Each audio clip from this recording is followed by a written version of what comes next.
Hari Om.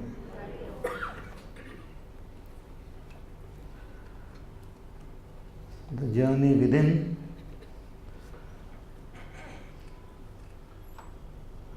we have taken this journey to go within and recognize our own self. See, the whole life is very temporary. In Bhajagovindam, Bhagavan says, कि नलिनी दलगत जलमति तरलम तद्वत् जीवितम अतिशय चपलम विद्धि व्याध्य विमानग्रस्तम लोकम शोक हतंच समस्तम. Our entire life, though it seems to be quite long sometimes when one is in sorrow and pain, but the life is very short. And before we were born, we don't know anything about it, where we were and what we were. And after death also we don't know what will happen. Means from the worldly experience and our worldly knowledge, we don't know what was there before our birth and what will be there after death. We don't know by ourselves, if we investigate, whether something will survive this death, whether I was there before I was born and whether I will survive this death. We don't know by ourselves, nor do we know by any scientific so-called methods. So we just live a short life. But when we come across these scriptures, they tell us that there is something more to our life than what we normally see. The scriptures talk about ourselves as someone very subtle and very mysterious and infinite. So that is what our self is. And the scriptures also say that we have to strive to recognize this self. That is the main agenda of our life. Main agenda means only sensible agenda of our life is to realize and recognize ourselves as we are. We generally get involved with the world and the worldly affairs, and we forget our main agenda. Just like little children when they are going to school, on the way they see some interesting thing happening. In the good old days, there used to be those people with monkeys and all, and monkey show they used to make. So little children used to stop there and watch the show, and they used to forget that they were supposed to go to the school, and they get totally involved with the show. Similarly, we also get totally involved, engrossed with the life, with the happenings of this world. Just as a person gets engrossed in watching a movie. The movies are made so captivating, some of them, that one gets totally involved in it, that one is not aware of anything else around us. Even some novels, when we read, we get totally absorbed in that. In the same way, in this life, one gets totally absorbed and involved with the happenings of this world, that we neglect the main agenda of recognizing and knowing ourselves. If the scripture says, if we fail to recognize ourselves, it is a great loss. If in this lifetime, if we are unable to strive to gain that self-knowledge, it's a great loss, because we are given this opportunity as a human being to recognize ourselves. One can continue doing what is required, minimum what is required in this world, so that we don't create conflict in the world. And we should spend our energy and time to recognize ourselves. So for this, we get the help from our scriptures, the Vedas, and in the Vedas, the Upanishads, they guide us to realize our own self. And we also get guidance from our teachers. So various teachers come in our life and guide us on this path.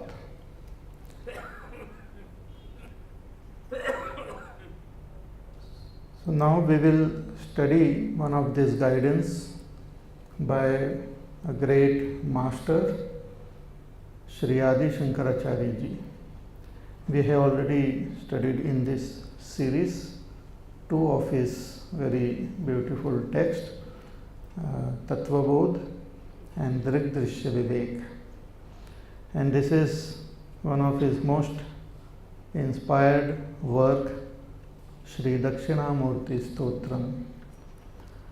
In this, only in 10 verses, Bhagwan Sri Adi Shankaracharya Ji gives us all the guidance required to realize our own self, to come to gain that state of enlightenment.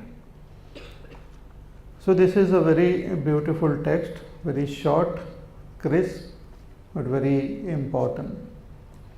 For a serious student of spirituality, all the guidance which is required is there in this text.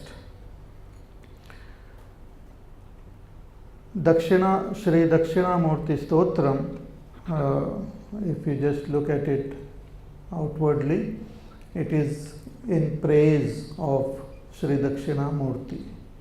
Stotram means a hymn in praise of Sri Dakshinamurti, who is Lord Shiva himself. So this is a short stotra in praise of Sri Dakshinamurti. But through this stotra, Bhagwan Sri Adi Shankaracharya Ji gives us the essential teachings of the Upanishads. So taking this as a nimitta, the hymn as a nimitta, he gives the essential teachings of the Upanishads. Lord Shiva is indicated in our scripture as the Maha Ishvara, Maheshwaraha, who is the very substratum of this entire creation, entire world, as Ishvara. Brahma, Vishnu, Mahesh, they are the three expression of Ishvara, that is one supreme God alone. Just as we talk about ourselves as an individual, so all these individuals put together, the totality, the consciousness identifying with that totality is called Ishvara.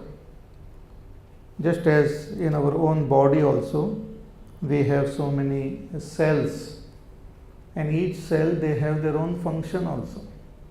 Each of them they have their own function.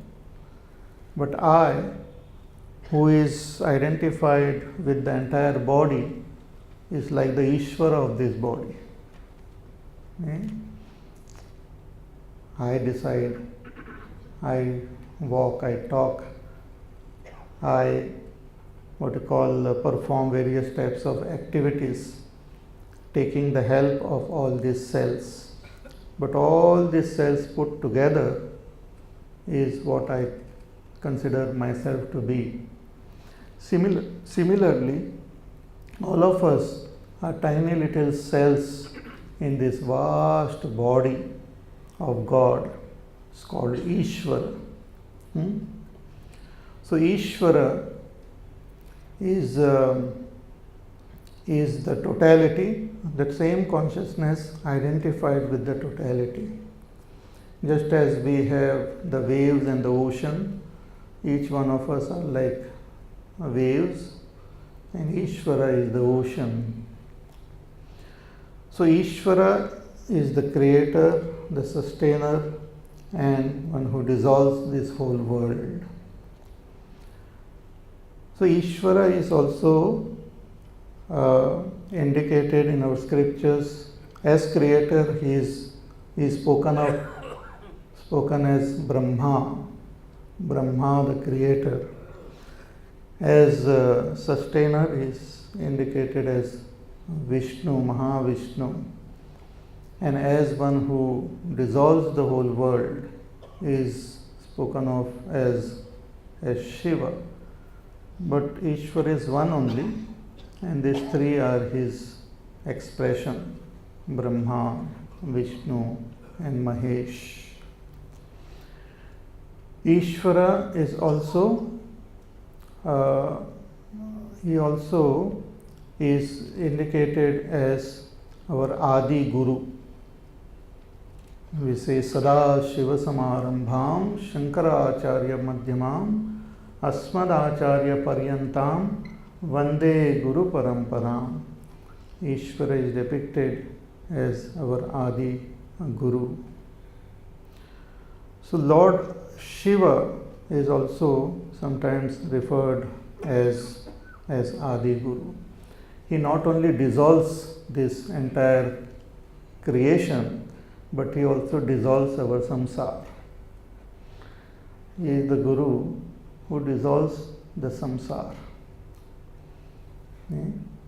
Brahma ji creates samsara, Vishnu Bhagwan sustains the samsara, and Lord Shiva dissolves the entire creation, entire samsara. So Lord Shiva is also indicated, depicted as the Guru, as our teacher. And in symbolism also we see Lord Shiva with his jatas and Gangaji and the three netra and with Trishul and the vibhutis applied all over his body with snakes as ornaments. Snakes as ornaments. We like gold as ornament, but Lord Shiva is wearing snakes as ornaments, and he is seated on his savari. His vehicle is a Nandi, and Parvati ji is there, and Lord Ganesh and Kartikeya, his sons. So Lord Shiva with his Chandrama on his forehead is the very embodiment of a Guru only. So whatever knowledge we gain in this world, we gain by the blessings of Ishvara, by the blessings of Shiva only. So here Bhagwan Sri Shankaracharya ji does praises Lord Shiva. He is in this stotra, Lord Shiva as Dakshinamurti. There is a very interesting story in the Puranas that how Lord Shiva appeared as a young Brahmana boy as Dakshinamurti. Dakshinamurti literally it means facing Dakshina, facing south, facing south. So I will tell you the story first, and slowly we will enter the text. First, some story. So this story is there that some rishis who were practicing this their sadhana, doing different types of karma kanda and upasana, they developed some doubts. They had some questions and they wanted answers to those questions. And they wondered that who will answer them, who will solve their problems, who will be able to clear their doubts. So they wondered. Then they thought that only the great Ishvara will be able to clear our doubts. So the story goes that they first approached Brahmaji, the creator.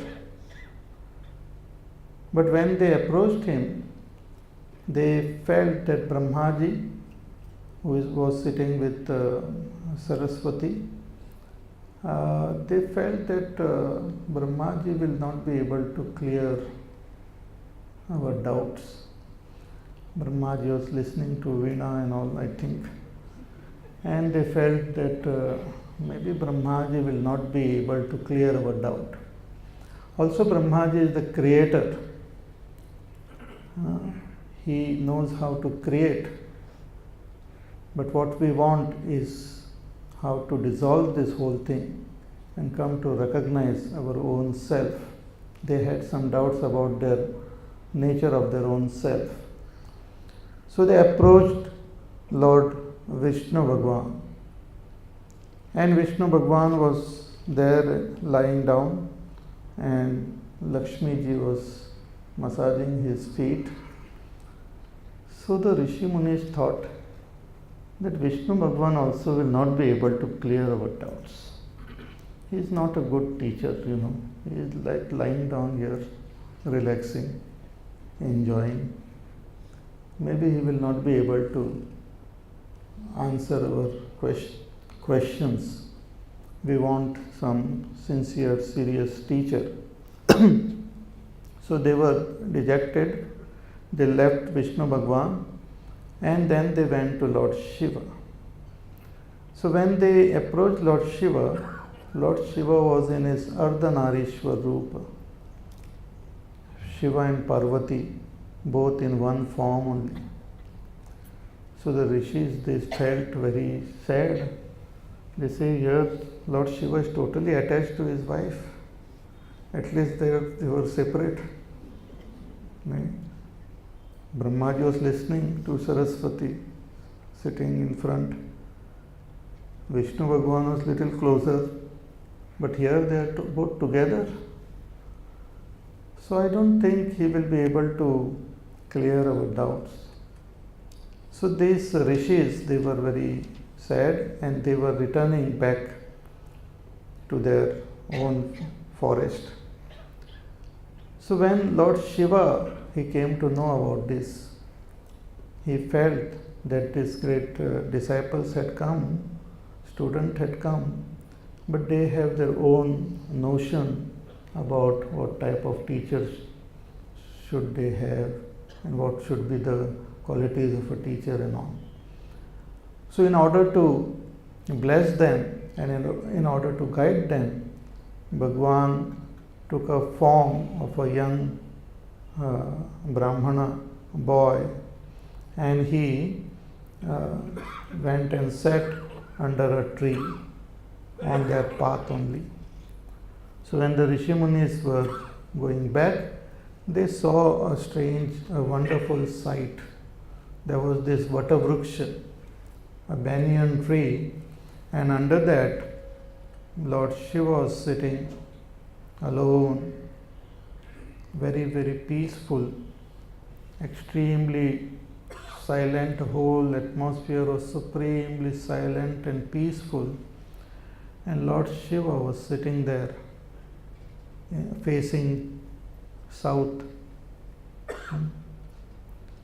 And when the rishis, they saw him, they felt that here is a great master who himself is in a state of meditation. He will be able to resolve all our doubts. So they approached him and sat near him. All of them, these rishis, they sat near him, and Lord Shiva was in silence, absolute silence. And these rishis, they had a lot of doubts in their mind, but when they sat in front of him, all their doubts started getting resolved by itself. All their questions got answered, and they just remaining in the silent presence of Lord Shiva, they gained that knowledge, they gained that state of enlightenment.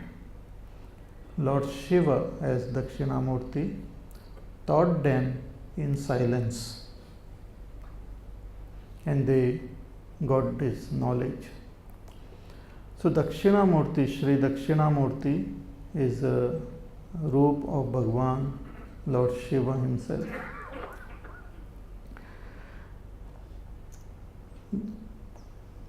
Daksha also means one who is alert, one who is capable, one who is efficient, is also called Daksha. And that word Dakshinamurti can be splitted as Dakshina and Amurti, without any form, formless also. So one who is free from all forms and also efficient to create, sustain and dissolve this whole world is also called Dakshinamurti. So Ishvara himself, without any form, is efficient to create, sustain and dissolve this entire creation. So Lord Dakshinamurti is what you call this, temples are there, his forms are there, and people worship him. But one sincere seeker of spirituality, or the seeker on the path of spirituality, worships Lord Dakshinamurti as teacher himself. So here in this stotra, our Shankaracharya ji praises Lord Dakshinamurti as teacher and does namaskar to him. Only in 10 verses the entire teaching is given. But before this hymn, there are few verses on, they are called Dhyana Shloka or meditation verses, in praise again of this stotra also, and in praise of Sri Dakshinamurti. There are some meditation verses. So we will chant those meditation verses, and then we will see the meaning of the stotra also. So if you have this book, then the meditation verses are on page 8. So you please repeat after me. Mauna-vyakya prakatita parabrahma tattvam yuvanam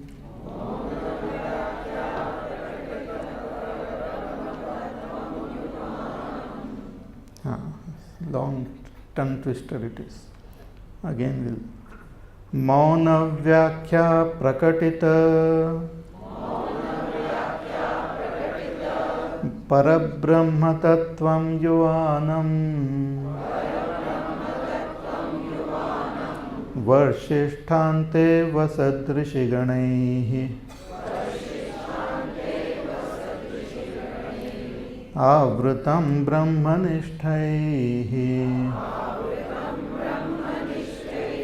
Acharyendram karakalita Chinmudramanandarupam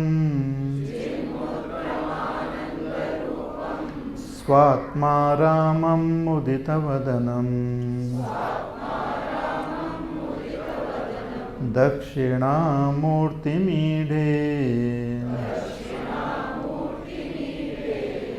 वटविटपि समीपे भूमिभागे निषण्णम्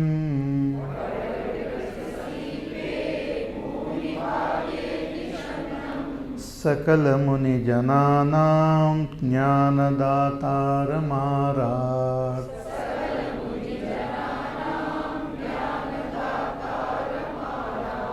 त्रिभुवनगुरुमीशं दक्षिणामूर्तिदेवम्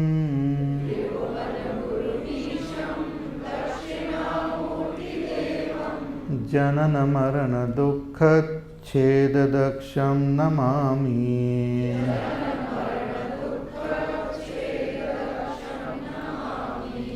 चित्रं वटतरोर्मूले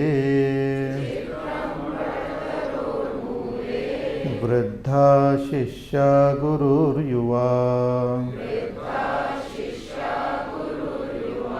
गुरोस्तु मौनं व्याख्यानम् शिष्यास्तु छिन्न संशयाः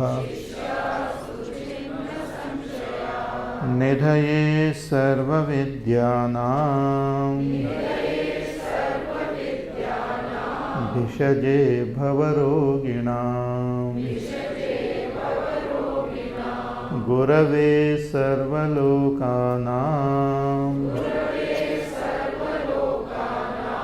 दक्षिणामूर्तये नमः। ॐ नमः प्रणवार्थाय शुद्धज्ञानैकमूर्तये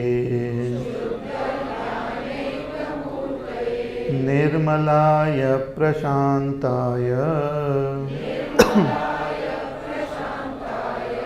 दक्षिणामूर्तये नमः। We chant the first words again, repeat. मौनव्याख्या प्रकटित परब्रह्म तत्त्वं युवानम्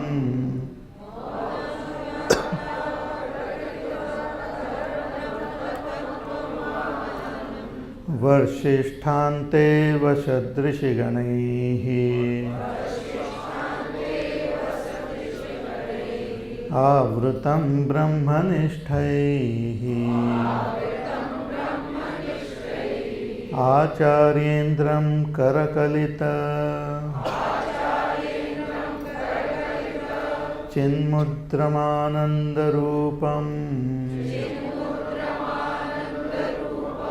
स्वात्मा रामं मुदितवदनम् दक्षिणामूर्तिमीढे।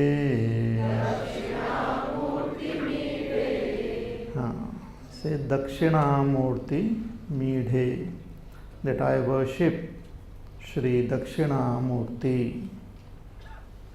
Who is Dakshinamurti? Says, who is the Acharyendram, who is the Lord of all the teachers, who is the supreme teacher. See, whatever we learn from our teacher. Our own teacher has learned from his teacher has learned from his teacher. So who is the Adi teacher? Who is the one who has given this knowledge? That Adi teacher must be having that knowledge from beginning itself. Otherwise we will go on finding the Adi only. So that Adi Guru is Ishvara himself, who is Nitya Shuddha Buddha Mukta Swarupaha, who is not ignorant and then gain knowledge, but is always in the state of knowledge. Ishvara is also indicated as Sada Jivan Muktaha. Jiva, they are born ignorant, and Jivas, they go from one form, life form, to another life form. And finally, one come across a great teacher who reveals the knowledge of our own self. So Jiva is born ignorant and then gain that knowledge. But Ishvara is always in the state of knowledge. He is Nitya, Shuddha, Buddha, Mukta Swarupaha. Always Mukta Swarupaha. So Ishvara can also be understood as a Jivan Mukta Purush, cosmic, enlightened person who is always enlightened. Not that he was ignorant and then gained knowledge, but always in the state of enlightenment. So whatever knowledge one gains from Ishvara only. Other beings becomes nimitta, becomes a instrumental cause like. But the main knowledge one gains from Ishvara. Many times we start comparing and judging our teacher or the teacher from whom we learn. All teachers are aspect of that Ishvara only. Therefore we, in praise of teacher, we say Gurur Brahma, Gurur Vishnu, Gurur Devo Maheshwaraha, Gurur Eva Param Brahma, Tasmai Shri Gurave Namaha. Guru is Sakshat Brahma alone. So Acharyendram, Dakshinamurti, is indicated, referred to here as Acharya Indra, Lord of all the teachers. There is a very famous verse which gives us the identity of teacher, Ishvara and Atma. Ishvaro Gururatmeti Murti Bheda Vibhagine Vyomavad Vyapya Dehaya Dakshina Murtaye Namaha. That Ishvara, Ishvara, Guru and Atma are one and the same Tattva, only seen from the outer identification as different. When we talk about an individual, from the standpoint of an individual, the essence of that individual we say is Atma. When we talk about the creation, the totality, the essence of the totality, identified with this totality, we call him Ishvara. And the same Ishvara, when he appears in a particular form to teach us, to guide us, we call Guru. But the essential nature of Ishvara, Guru and Atma are one and the same. In the beginning, we have the feeling that Ishvara is far away, is somewhere far away. So we worship, we pray to Ishvara to bless us, to guide us, to give us what we want. Then as we progress in our spiritual journey, we come to know that Ishvara is not far away, he is nearby. He is in the form of this world. Ishvara is in the form of all beings. So Ishvara comes closer to us. So from far away in the seventh heaven or somewhere, Ishvara comes closer to us as someone who is directly in front of us in the form of our teacher or in the form of all beings of this world. And finally, Ishvara is recognized as our own self. So from the third person, Ishvara becomes the second person, and finally recognized as the first person as I.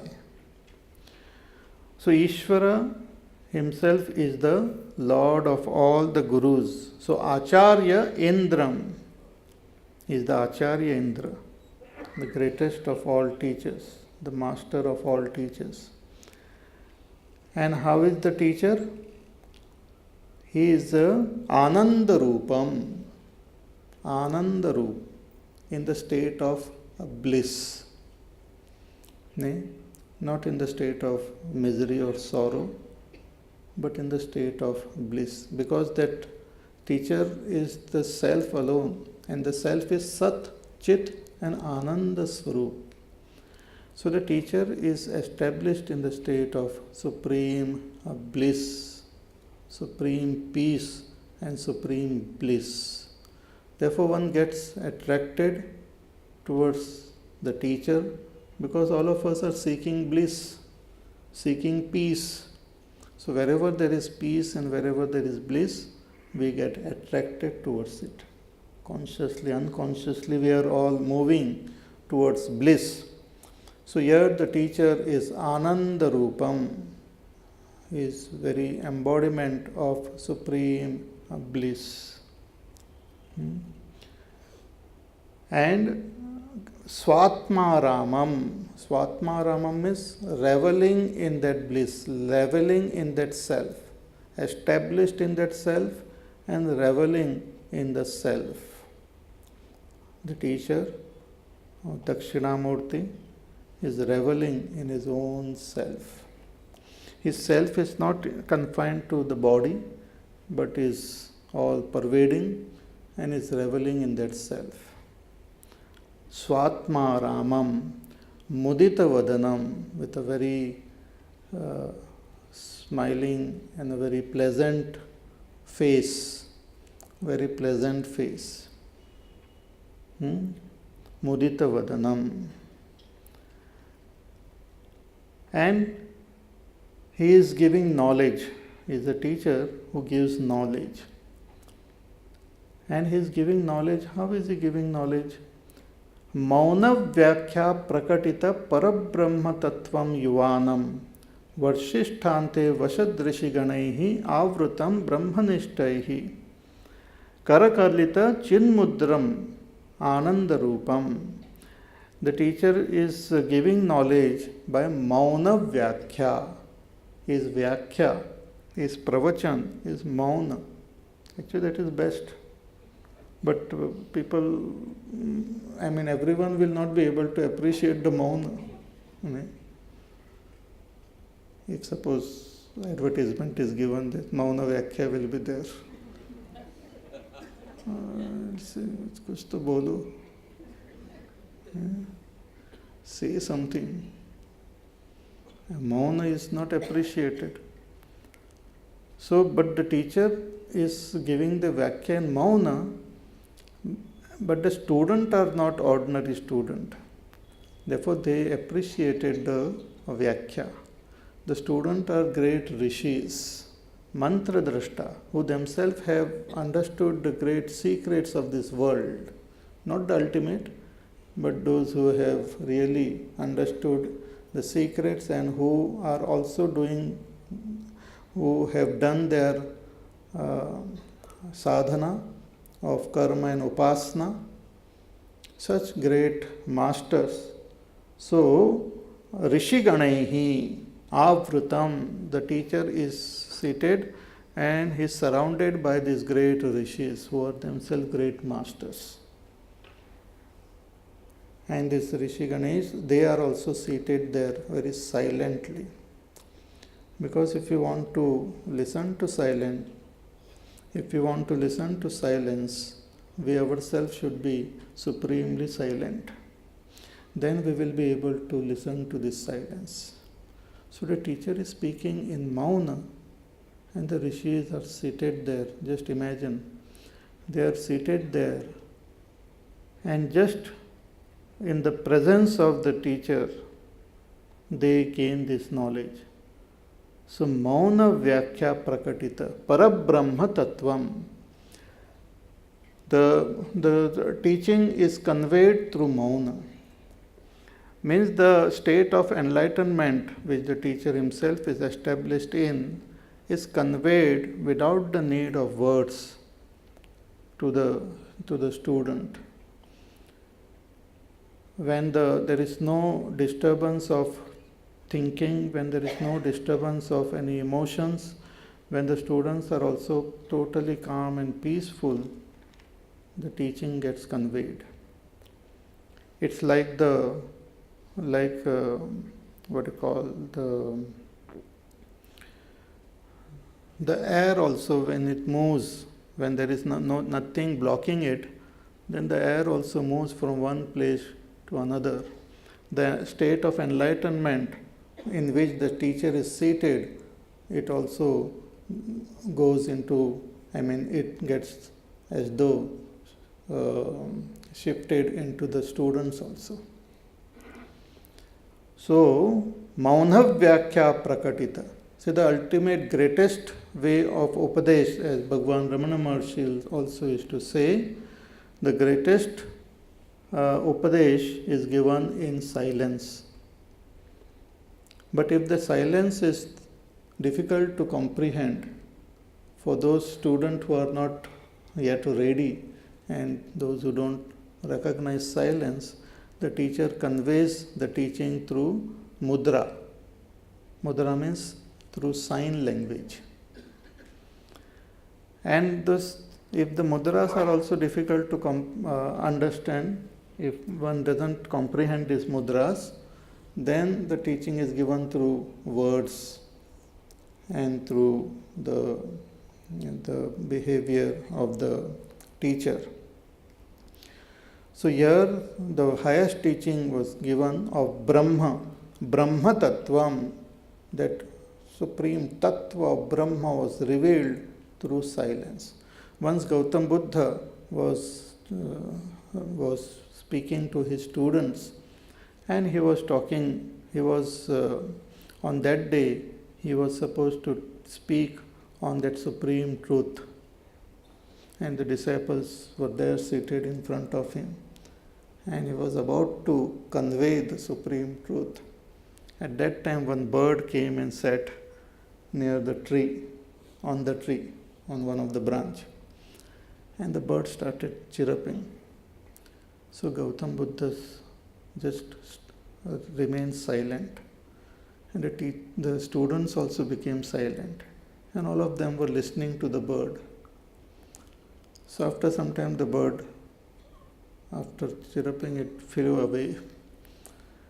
So Gautam Buddha, he said that what I wanted to convey, the bird has already conveyed to you. So today's discourse is over. We can, if we are ready, we can understand the secret of the Upanishads from the sound of this stream also, from the birds, from the breeze, from nature. We can just comprehend, because the truth is there pervading everything. And the truth alone is expressing in every being, in every situation. The truth alone is expressing. We fail to comprehend because we are not silent. We are not listening. We are talking. In a communication also, communication is possible when one person is speaking and another is listening. But generally it doesn't happen actually. Even when we are so-called listening, we are waiting for the other person to stop talking so that I can continue. One person was chasing the other person. So somebody asked, why are you chasing him? He said, I sat and listened to his whole story, and now it was my turn to speak and he is not listening. He wants to run away. So we'll catch hold of him and talk. So when we become silent, we will be able to hear the silence of the teacher.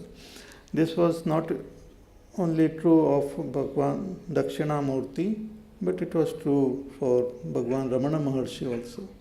Many of his disciples and devotees, that they have given their own experience, that in the presence of the great Bhagwan Ramana Maharshi, all their doubts is to get cleared, and they is to experience deep sense of peace and bliss. So Mauna Vyakhya Prakatita Parabrahma Tattvam, that supreme Brahma, which is our own self, is revealed. That Upadesh is given to us through silence. If we want to know what that I am, we have to just be in the presence of a great realized master and just sit silently, and you will know who you are. Even in great, what you call Tirtha Kshetras, or some holy places where a Mahatma has lived and who has spent his time in tapas, if we go to such places also and just sit quietly and listen to that silence, not talk. Generally we go and we give one big lecture to what I want. It's generally people prayer, no? It is not prayer. In prayer actually we talk and Bhagwan listens. That is called prayer. We keep on talking. Bhagwan keeps on listening. Therefore he has got his own mudras and all. And with a smile, Bhagwan listens. Bhagwan says, I have given this fellow everything, and still he has brought big list.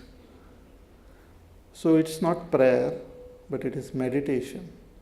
Meditation is being silent and listening to God speaking as though. God speaks in silence. God speaks in silence. It is very difficult to listen to silence. It is easier to listen to words and all, but very difficult to listen to silence. One of my memory about Pujya Gurudev also. He used to speak, but during his speech also, he used to just become silent. And that silence used to be very, very powerful. He will just say, think, and he will stop. And total silence in the entire Yajnashala. So, we have to hear this silence by being silent ourselves.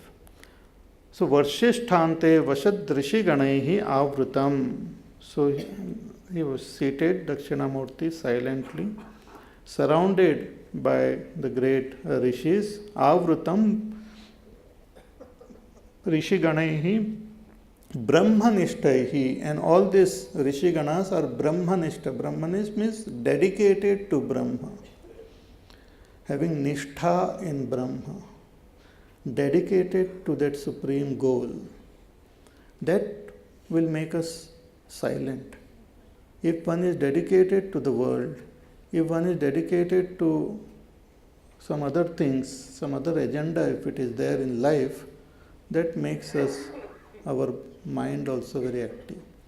Because anything other than Brahma, to attain that we require effort, we require action, we require work. But to attain Brahma, we require silence. We require freedom from all movement, freedom from all desires, freedom from all occupation. So Brahma Nishtaihi, all these rishis were totally dedicated to that Brahma, and they learned this through silence. But for those who could not comprehend this silence, the great teacher also revealed this truth through Chinmudra. Karakalita Chinmudram. Chinmudra, this mudra is called Chinmudra. Like this. There are various mudras are there, Abhaya Mudra and all. Those who are dancers, they also know so many mudras. So this is called Chinmudra. The hand held like this, Chinmudra. With this index finger touching the thumb and forming a sort of circle. Generally we use this mudra to say that, yes, very nice. Beautiful. Beautiful. Beauty is also, otherwise it has got no sense why this is called beautiful. But we say, बहुत बढ़िया. We don't say बहुत बढ़िया. नहीं, इसे बढ़िया है, very good, excellent, beautiful. So through this mudra, the Supreme is indicated to those who have already studied and already contemplated. This is like a final advice is given to them.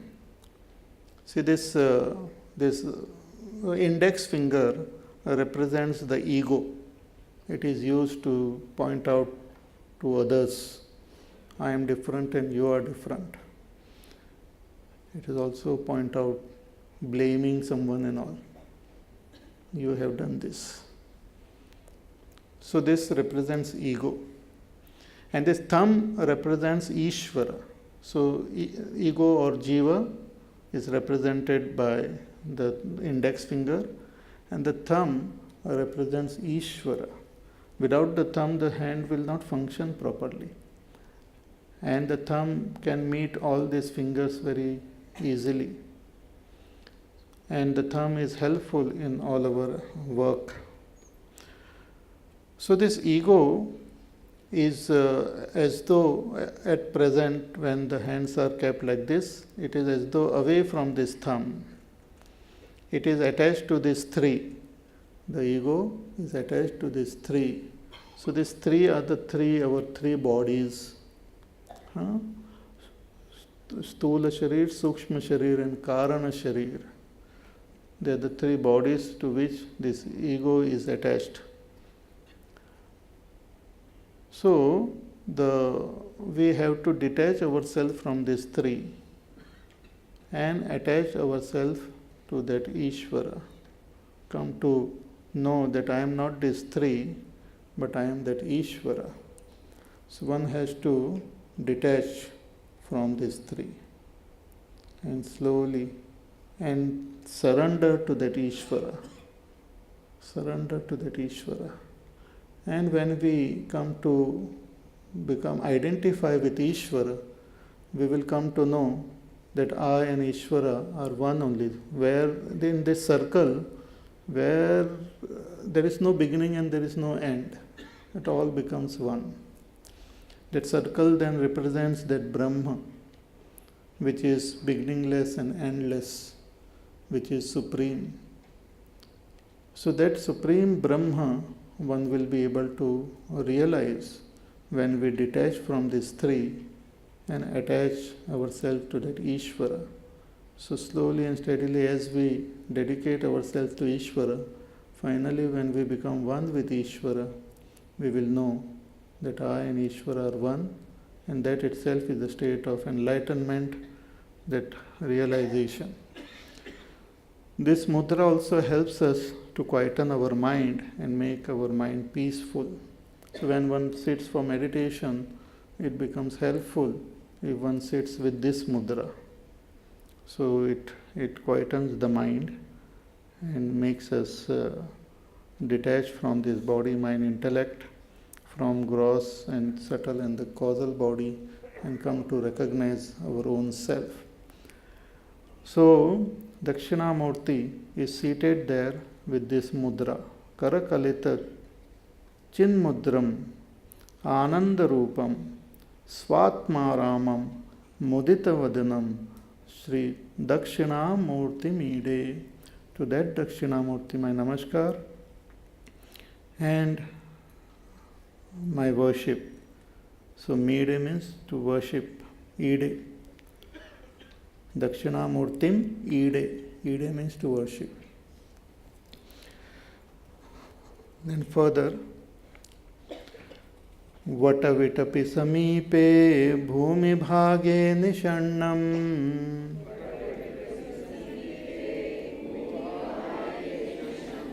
Sakala Muni Jananam Jnana Datar Maharaj.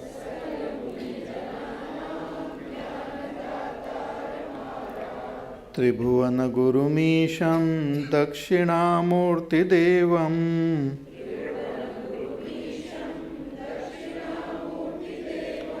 Janana Marana Dukkha Cheda Daksham Namami.